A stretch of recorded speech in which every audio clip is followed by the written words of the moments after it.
ഭ്രാന്തന്റെ പ്രണയം and unconditional love story ഭാഗം 94. ഹോസ്പിറ്റലിൽ നിന്നും മാളുവിനെ ശ്രീലയത്തിലേക്ക് കൊണ്ടുവന്ന ശേഷം വിനോദിനെ താഴത്തെ റൂമിൽ നിന്നും മുകളിലെ റൂമിലേക്ക് തന്നെ പറഞ്ഞു വിട്ടു അമ്മമാർ. മാളുവിനെയും കുഞ്ഞിനെയും പിരിഞ്ഞു നിൽക്കുന്നതിൽ അവന് സങ്കടം തോന്നിയെങ്കിലും അവളുടെ ആരോഗ്യവും അവൾക്ക് ചെയ്യേണ്ടുന്ന പ്രസവ ശുശ്രൂഷയുമെല്ലാം ഓർത്തപ്പോൾ അവൻ മനസ്സില്ലാ മനസ്സോടെ മുകളിലെ റൂമിലേക്ക് താമസം മാറി. എങ്കിലും രാത്രി ഉറങ്ങുന്നത് വരെയും അവൻ അവളുടെയും കുഞ്ഞിൻ്റെയും അടുത്ത് വന്നിരിക്കും. ഓഫീസിൽ നിന്ന് വന്നാലും അവൻ അവരുമായിട്ടുള്ള ലോകത്തായിരിക്കും.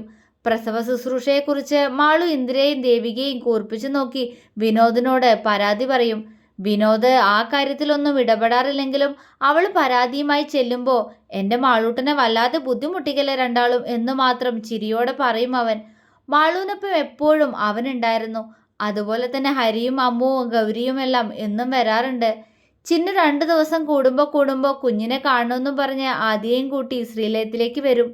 അങ്ങനെ രാത്രിയിലെ ഉറക്കമില്ലാത്ത നാളുകളിൽ അവൾക്കൊപ്പം കൂട്ടിരുന്നും അവളെ എപ്പോഴും പരിചരിച്ചും വിനോദ് എന്നും മാളുവിൻ്റെ ഒപ്പമുണ്ടായിരുന്നു. ഇന്നാണ് കുഞ്ഞിൻ്റെ നൂലുകെട്ട്. ശ്രീലയത്തിലെ ആദ്യത്തെ കൺമണിയുടെ ആദ്യത്തെ ആഘോഷം പൊടി പൊടിക്കുകയാണ് എല്ലാവരും ചേർന്ന്. സെറ്റ് സാരി ഉടുത്ത് തൻ്റെ അരികിലിരിക്കുന്ന മാളുവിനെ വിനോദ് പ്രണയത്തോടെ നോക്കി. മാളു തടിച്ചൊന്നുകൂടി നിറം കൂടിയിട്ടുണ്ട്. അവൻ അവളെ നോക്കി പുഞ്ചിരിച്ചു. ചടങ്ങുകൾ ആരംഭിച്ചു. തേനും വയമ്പും കൂടി ആ കുഞ്ഞി നാവിൽ തട്ടിച്ചതും ആ മുഖത്ത് വിടരുന്ന ഭാവങ്ങൾ മാളുവും വിനോദും ചിരിയോടെ നോക്കിക്കണ്ടു. വിനോദിന്റെ മുന്നിലായി ഒരു പാത്രത്തിൽ അരി നിരത്തിയിട്ടുണ്ട്. അവൻ കുഞ്ഞിനെ ശ്രദ്ധയോടെ പിടിച്ചുകൊണ്ട് അതിൽ നിർത്തി. അവൻ കുഞ്ഞിന്റെ അരയിൽ കറുത്ത ചരട് കെട്ടിക്കൊടുത്തു. ചരടിനൊപ്പം പഞ്ചലോഹം കൊണ്ടുള്ള ഒരു ചുട്ടിയും ചേർന്ന് കിടക്കുന്നുണ്ട്. എല്ലാവരും സന്തോഷത്തോടെ ചടങ്ങ് കണ്ടു നിന്നു. അടുത്തതായി കുഞ്ഞിന്റെ പേര് വിളിച്ചോളുക, പൂജാരി വിനോദിനോട് പറഞ്ഞു. അവൻ മാളൂനൊന്ന് നോക്കി. അവളും ചിരിയോടെ അവനെ നോക്കി. വിനോദ് കുഞ്ഞിന്റെ ഇടത് ചെവി വെറ്റില കൊണ്ട് അടച്ചു വെച്ച് വലത് ചെവിയിൽ പതിയെ 3 തവണ അവന്റെ പേര് ചൊല്ലി. വലത് ചെവി അടച്ചു പിടിച്ച് ഇടത് ചെവിയിൽ 3 തവണ പേര് ചൊല്ലി അവൻ മാളൂനെ നോക്കി. കുഞ്ഞിന്റെ പേരെന്താണെന്നറിയാനുള്ള ആകാംക്ഷയാണ് അവളിൽ മുഴുവൻ. കുഞ്ഞിനുള്ള പേര് അവൻ കണ്ടെത്തിയാൽ മതിയെന്നുള്ളത് അവളുടെ തീരുമാനമായിരുന്നു. അതുകൊണ്ട് തന്നെ ഹോസ്പിറ്റലിൽ കുഞ്ഞിന് പേര് നൽകിയിരുന്നില്ല. എന്തുണ്ടേട്ടാ നമ്മുടെ മോന്റെ പേര്? മാളു ആകാംക്ഷയോടെ ചോദിച്ചു. വിനോദ് അവളെ നോക്കി പുഞ്ചിരിച്ചുകൊണ്ട് എല്ലാവരെയും ഒന്ന് നോക്കി. വൈശ്വിക്, ഞങ്ങളുടെ വിക്കി. അവൻ പുഞ്ചിരിയോടെ എല്ലാവരോടായിട്ട് പറഞ്ഞുകൊണ്ട് മാളുവിനെ നോക്കി. ഇഷ്ടായോ മാളൂട്ടാ പേര്? അവൻ ചോദിച്ചു. ഒരുപാട്, അവൾ നിറഞ്ഞ സന്തോഷത്തോടെ പറഞ്ഞു. വിനോദിന്റെ മുഖം തെളിഞ്ഞു. പിന്നീട് വിനോദ് തന്നെ കുഞ്ഞിന്റെ അരയിൽ സ്വർണ്ണരഞ്ഞാണം കെട്ടിക്കൊടുത്തു. ഹരിയും അമ്മുവും കൂടി ഒരു മാലയാണ് വിക്കിക്കുട്ടൻ ഇട്ടുകൊടുത്തത്. ഒപ്പം കാലിൽ സ്വർണത്തിന്റെ തണ്ടയും. ചിന്നു അവന്റെ കയ്യിലെ കരിവളകൾക്കിടയിലൂടെ 2 സ്വർണ്ണവളകളും ഇട്ടുകൊടുത്തു. ഗൗരിയും കല്യാണിയും മാല തന്നെയാണ് വിക്കിക്ക് ഇട്ടുകൊടുത്തത്. നവി ഒരു ബ്രേസ്ലെറ്റ് ഇട്ടുകൊടുത്ത് ഗൗരിയെ നോക്കി. അവന്റെ നോട്ടം കണ്ടതും അതുവരെ അവനെ നോക്കി നിന്ന അവൾ പെട്ടെന്ന് അവനിൽ നിന്നും നോട്ടം മാറ്റി. അത് കണ്ടതുപോലെ നവിയുടെ ചുണ്ടുകൾ ഒന്ന് വിടർന്നു. ക്ഷണിച്ച അതിഥികൾ എല്ലാവരും ഗിഫ്റ്റെല്ലാം കൊടുത്ത് ഭക്ഷണം കഴിക്കാൻ പോയി. മാളു കുഞ്ഞിന് പാല് കൊടുക്കാൻ അവളുടെ റൂമിലേക്കും. വിനോദ്, ഹരിയും നവിയും രാജനുമെല്ലാം സദ്യയുടെ കാര്യങ്ങൾ നോക്കാനായി പോയി. ചിന്നുവിൻ്റെ അമ്മുവിൻ്റെയും അടുത്തു നിന്ന് സംസാരിക്കുന്ന ഗൗരിയുടെ അടുത്തേക്ക് അപ്പോഴാണ് 2 പേര് വന്നത്. ഗൗരി അവരെ നോക്കി പുഞ്ചിരിച്ചു. നവിയുടെ അച്ഛനും അമ്മയുമായിരുന്നു അത്. മോൾക്ക് ഞങ്ങളെ മനസ്സിലായോ? നവീൻ്റെ അമ്മ നന്ദിനി ചോദിച്ചു. നവീനേട്ടൻ്റെ അമ്മ. അവളുടെ ശബ്ദം പതിഞ്ഞിരുന്നു. അവർ അവളെ നോക്കി പുഞ്ചിരിച്ചു. അവളുടെ കവിളിൽ വാത്സല്യത്താൽ അവരുടെ കൈകൾ തലോടിയ നിമിഷം ഗൗരി ആ കൈകളിൽ അവളുടെ കൈകളും ചേർത്ത് വെച്ചു. ഇതും കണ്ടുകൊണ്ടാണ് കല്യാണി വരുന്നത്. വിനോദും മറ്റുള്ളവരും പറഞ്ഞ് കല്യാണിക്കും അറിയാവുന്നതാണ് നവീൻ്റെ ഇഷ്ടം. അവർ നിറഞ്ഞ കണ്ണുകൾ ഒപ്പി അവിടെ നിന്നും നടന്നു നീങ്ങി. മോളെ അമ്മയ്ക്ക് ഒത്തിരി ഇഷ്ടമായിട്ടോ. നവി പറഞ്ഞിട്ടുണ്ട് എൻ്റെ മോന് ഒരുപാട് ഇഷ്ടം മോളെ. നന്ദിനി പറഞ്ഞതും ഗൗരിയുടെ കണ്ണുകൾ കലങ്ങിപ്പോയി. അമ്മയ്ക്കൊന്ന് സംസാരിക്കണമെന്ന് തോന്നി, അതുകൊണ്ട് വന്നൂന്നേ ഉള്ളൂ കേട്ടോ. നന്നായി വരും. അത്രയും പറഞ്ഞുകൊണ്ട് നിറഞ്ഞ കണ്ണുകൾ ഒപ്പി അവർ തിരികെ നടന്നു. നവിയുടെ അച്ഛനും അവളെ നോക്കി പുഞ്ചിരിച്ചുകൊണ്ട് അവിടെ നിന്നും പോയി. ഗൗരി അവർ പോകുന്നതും നോക്കി നിന്നു. പതിയെ ആ കവിളുകൾ വീർത്തു വരുന്നത് അമ്മുവും ചിന്നുവും അത്ഭുതത്തോടെ നോക്കി. അമ്മയ്ക്ക് ചോദിച്ചൂടായിരുന്നോ എൻ്റെ മോനെ കെട്ടിക്കൂടെന്ന്? സമ്മതം പറഞ്ഞേനല്ലോ ഞാൻ. അവൾ പരിഭവത്തോടെ മനസ്സിൽ ചിന്തിച്ചു. അതിനെങ്ങനെ? ആ ദുഷ്ടം പറഞ്ഞു കാണും എന്നോട് അതിനെപ്പറ്റി പറയണ്ടാന്ന്. ഗൗരി പല്ല് കടിച്ചു. എന്നോട് മിണ്ടുന്നത് കൂടിയില്ലല്ലോ. എന്നോടൊന്ന് വന്ന് മിണ്ടിയാ അങ്ങനെയുടെ വായിൽ മുത്തു പൊഴിഞ്ഞു പോവോ? അതല്പം ഉറക്കെയാണ് ഗൗരി പറഞ്ഞത്. ചിന്നു അമ്മു അന്തം വിട്ട് അവളെ നോക്കി. ആരും മിണ്ടുന്ന കാര്യ ഗൗരി? അമ്മു ചോദിച്ചു. ഗൗരി അവളെ ചുണ്ടു കൂർപ്പിച്ചു നോക്കി. ആരുമില്ല. നീ കേട്ടില്ല അമ്മ പറഞ്ഞത്? ഇനി ഇത് പോയി രണ്ടെണ്ണോ ആരോടും പറയാൻ നിൽക്കണ്ട. ഇഷ്ടാത്രേ. അത്രയും പറഞ്ഞുകൊണ്ട് ഗൗരി അവിടെ നിന്നും ചാടിത്തുള്ളിപ്പോയി. അമ്മുവും ചിന്നുവും ചിരിയോടെ അവള് പോകുന്നതും നോക്കി നിന്നു. ഗൗരിയേച്ചി ആകെ മാറിപ്പോയി അമ്മൂട്ടത്തി. ചിന്നു പറഞ്ഞു. നവിയേട്ടൻ അവളെ മാറ്റിയെടുത്തു ചിന്നു. ചിലപ്പോ വൈകാതെല്ലാം ശരിയാവും. അമ്മു വയറിൽ തലോടിക്കൊണ്ട് പറഞ്ഞു. നമുക്കൊന്നും അറിയില്ലെന്ന വിചാരം. അതാ ആരോടും പോയി പറയണ്ടെന്ന് പറഞ്ഞത്. ചിന്നു പറഞ്ഞു. അമ്മു അതേ എന്ന പോലെ തലയാട്ടി.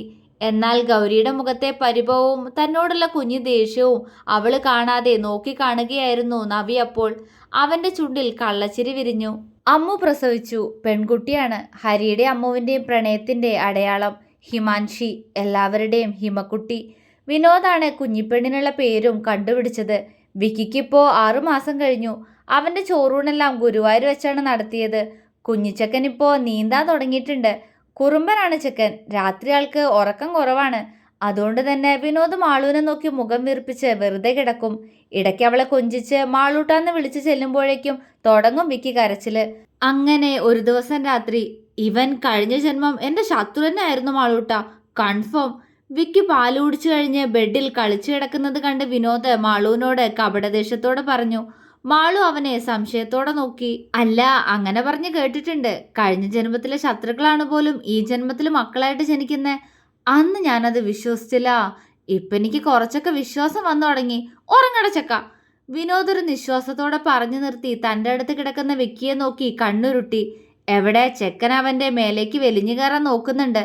വിനോദ് ദയനീയമായി മാളൂനെ നോക്കി. അവിടെ കിടന്നോ രണ്ടാളും. ഞാൻ ഉറങ്ങട്ടെ കേട്ടോ. നാളെ തൊട്ട് കോളേജിൽ പോയി തുടങ്ങല്ലേ. ഗുഡ് നൈറ്റ് ഉണ്ണിയേട്ടാ. അവൾ അവന്റെ കവിളിൽ പിച്ചിക്കൊണ്ട് പറഞ്ഞു. മാളൂട്ടാ, കുറച്ചു നേരം കൂടി, ഞാൻ അവനെ പെട്ടെന്ന് ഉറക്കാടി. അവൻ അവളെ തോണ്ടിക്കൊണ്ട് പറഞ്ഞു. മാളു അവനെ കൂർപ്പിച്ചു നോക്കി. പ്ലീസ്, കൊതിയായിട്ടല്ലേ? എത്ര മാസായി. ഞാനായതുകൊണ്ടാ. വേറെ വല്ലവരായിരുന്നെങ്കിൽ ഇത്രയും ക്ഷമ കാണിക്കുവോ? ഹരിക്ക് പോലും കാണില്ല. അവൻ അവളെ നോക്കി ഇളിയോടെ പറഞ്ഞു. മാളു ഒന്നുയർന്ന് അവന്റെ നെറ്റിയിൽ പതിയെ ചുണ്ടമർത്തി. വിനോദിന്റെ മുഖം വിടർന്നു പോയി. മോനെ ഉറക്കിട്ടോ, ഞാൻ പാല് കൊടുത്തിട്ടുണ്ട്. അവൻ ഉറങ്ങിയിട്ട് എന്നെ വിളിച്ചോ? അവൾ പറഞ്ഞു. വിളിച്ചോട്ടെ? അവൻ തിളങ്ങുന്ന കണ്ണോടെ ചോദിച്ചു. വിളിച്ചോ? അവൾ ചിരിയോടെ പറഞ്ഞുകൊണ്ട് പതിയെ കണ്ണടച്ചു. അപ്പോഴും അവൾ കേൾക്കുന്നുണ്ടായിരുന്നു കുഞ്ഞിനെ കളിപ്പിക്കുന്ന വിനോദിന്റെ ശബ്ദം. ഉറക്കത്തിനിടയിൽ എപ്പോഴോ മാളുവിന്റെ കൈകൾ ബെഡിൽ വിക്കിക്കുട്ടനെ പരതി. ഇല്ല, കാണുന്നില്ല. ഞെട്ടലോടെ അവൾ കണ്ണുകൾ വലിച്ചു തുറന്ന് ബെഡിൽ ചാടിയിരുന്നു. അടുത്ത നിമിഷം അവളുടെ കണ്ണുകളിൽ വാത്സല്യവും പ്രണയവും ഒരുപോലെ നിറഞ്ഞു. വിനോദിന്റെ നെഞ്ചിന്റെ ചൂടിൽ കിടന്നുറങ്ങുകയാണ് വിക്കി. അവൻ 2 കൈകൊണ്ടും അവനെ ചുറ്റിപ്പിടിച്ചിട്ടുണ്ട്. മാളു പുഞ്ചിരിയോടെ രണ്ടാളെയും നോക്കി അവർക്കടുത്തേക്ക് ഒന്നുകൂടി നീങ്ങിക്കിടന്നു. എന്നും രാത്രിയുള്ള പരാതിയാ നിന്നെ സ്നേഹിക്കാൻ തോന്നുന്നു മാളൂട്ടാന്ന്. പക്ഷേ ചെക്കന് രാത്രി ഉറക്കല്ലല്ലോ. എന്നാ മോനുറങ്ങിയിട്ട് വിളിക്കാൻ പറഞ്ഞാൽ എൻ്റെ ഉറക്കം കണ്ട് പാവം തോന്നി വിളിക്കുകയില്ല. അവൾ പുഞ്ചിരിയോടെ ഓർത്തുകൊണ്ട് അവൻ്റെ കവിളിൽ അമർത്തി മുത്തി. മാളൂട്ട.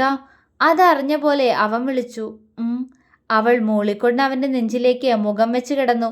വിനോദ് കണ്ണു തുറക്കാതെ തന്നെ അവളെ ചേർത്ത് പിടിച്ച് അവളുടെ നെറ്റിയിൽ ചുംബിച്ച് അങ്ങനെ തന്നെ കിടന്നു. ഒരു കൈകൊണ്ട് കുഞ്ഞിനെയും മറുകൈ കൊണ്ട് തന്നെയും ഒരുപോലെ ചേർത്ത് പിടിച്ചുറങ്ങുന്ന വിനോദിനെ ഹൃദയം നിറഞ്ഞ പ്രണയത്തിൽ അവൾ നോക്കിക്കിടന്നു. പതിയെപ്പോഴോ വീണ്ടും കണ്ണുകൾ അടഞ്ഞുപോയി. അവളുടെ കൈകൾ കുഞ്ഞിനെ പൊതിഞ്ഞു പിടിച്ചു. മാളു ഉണ്ണിയേട്ടനും വിക്കിക്കുട്ടനുമുള്ള അവരുടെ മാത്രം സ്വർഗം. അമ്മുവിന്റെ പ്രസവ ശുശ്രൂഷ ചെയ്യാനും 3 അമ്മമാരും ഉണ്ടായിരുന്നു. ദേവികയും ഇന്ദിരയും പവിത്രയും കുഞ്ഞിനെയും അവളെയും അത്രയും നന്നായി നോക്കിയിരുന്നു. ചിന്നു ഇപ്പോൾ അധികവും വീട്ടിൽ തന്നെ ആയിരിക്കും. 2 കുഞ്ഞുങ്ങളാണല്ലോ കുടുംബത്തിൽ. രണ്ടാൾക്കൊപ്പം അവരുടെ കുറുമ്പും ചിരിയും ആസ്വദിച്ച് എപ്പോഴും ഗൗരിയും ചിന്നുവും ഉണ്ടാവും. ഹരി അമ്മുവിനൊരു കൊച്ചു കുഞ്ഞിനെ പോലെയാണ് കൊണ്ടു നടന്നിരുന്നത്. ആരുമില്ല എന്നുള്ള ഒരു സങ്കടം അവൾക്ക് ഒരിക്കലും തോന്നരുതെന്ന് അവന് നിർബന്ധം ഉണ്ടായിരുന്നു. മാസങ്ങൾ മുന്നോട്ടു പോകവേ ഹിമക്കുട്ടിയുടെ കുറുമ്പും കൂടി വന്നു. എങ്കിലും വിക്കിയായിരുന്നു ഏറ്റവും വികൃതി. എന്നാലും രണ്ടാളും തമ്മിലും നല്ല സ്നേഹമായിരുന്നു. ഹരിയുടെ പ്രണയച്ചൂടിൽ തളർന്ന് അവന്റെ നെഞ്ചിൽ കിടക്കുകയാണ് അമ്മു. തൊട്ടിലിൽ സുഖമായ ഉറക്കമാണ് കുഞ്ഞിപ്പെണ്ണ്. ആള് രാത്രിയിൽ നല്ല ഉറക്കമാണ്. വിക്കിക്ക് രാത്രി ഉറക്കം കുറവായിരുന്നത് കൊണ്ട് തന്നെ അതും പറഞ്ഞ് ഹരി എപ്പോഴും വിനോദിനെ കളിയാക്കും. ഹരിയേട്ടാ. അമ്മു ഹരിയുടെ നെഞ്ചിലൂടെ വിരലോടിച്ചുകൊണ്ട് അവനെ വിളിച്ചു. എന്താടാ? അവൻ അവളുടെ തലയിൽ തലോടി. അവൾ അവന്റെ മുഖത്തേക്ക് നോക്കി. എന്താ അമ്മൂട്ടി? അവൻ വീണ്ടും ചോദിച്ചു. ഞാൻ ഒത്തിരി ഹാപ്പിയാ ഹരിയേട്ടാ. ഇങ്ങനൊരു ജീവിതം ഒരിക്കലും എൻ്റെ സ്വപ്നത്തിൽ പോലും ഉണ്ടായിരുന്നില്ല. അങ്ങനെ ഒന്ന് നടക്കില്ല എന്നാ കരുതിയിരുന്നതും. പക്ഷേ എനിക്ക് അറിയില്ല ഹരിയേട്ടാ.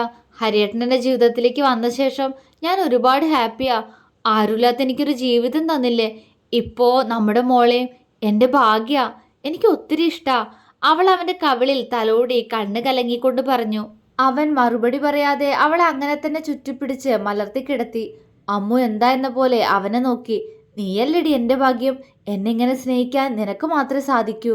എനിക്കും അത്രയ്ക്കിഷ്ടം നിന്നെ. ആദ്യമായിട്ട് കണ്ടപ്പോൾ ഒരു അഹങ്കാരി, പിന്നെ എൻ്റെ മുന്നിൽ ഒതുങ്ങി നിന്ന ഒരു പാവം പെണ്ണ്. നിന്നെ എങ്ങനെ സ്നേഹിക്കാതിരിക്കും ഞാൻ? അവൻ സ്നേഹത്തോടെ പറഞ്ഞതും അമ്മു അവനെ കണ്ണു നിറച്ച് നോക്കി. മതി മതി, ഇനി കണ്ണു നിറയ്ക്കണ്ടാട്ടോ. അത്രയ്ക്കിഷ്ടാണെങ്കിൽ വാക്കിലല്ല പ്രവർത്തിച്ചു കാണിക്കുക ഇഷ്ടാണെന്ന് ഹരി കുറുമ്പോടെ പറഞ്ഞുകൊണ്ട് അവളുടെ നഗ്നമായ മാറിടത്തിൽ മുഖമുരസി. ഹരിയേട്ടാ. അമ്മു ചിണുങ്ങി. അവൻ അവളുടെ ചുണ്ടിലേക്ക് അടുത്തു വന്നു. ഇത്രയും നേരം പിന്നെ സ്നേഹിക്കുമല്ലായിരുന്നോ? അവൾ കൊഞ്ചലോടെ ചോദിച്ചു. അത് ഞാനല്ലേ അമ്മൂട്ടി. ഇനി എൻ്റെ അമ്മൂട്ടിക്ക് ഒരവസരം തന്നു നോക്കാം. വിജയിക്കുമെന്ന് അറിയാലോ. അവൻ അവളുടെ ചുണ്ടിലൊന്ന് ചുണ്ടമർത്തി. എനിക്ക് അറിഞ്ഞൂടാ. അവൾ ചിണുങ്ങി. ഞാൻ പഠിപ്പിച്ചു തന്നത് അങ്ങനെ മറന്നു പോകാൻ ചാൻസ് ഇല്ലല്ലോ.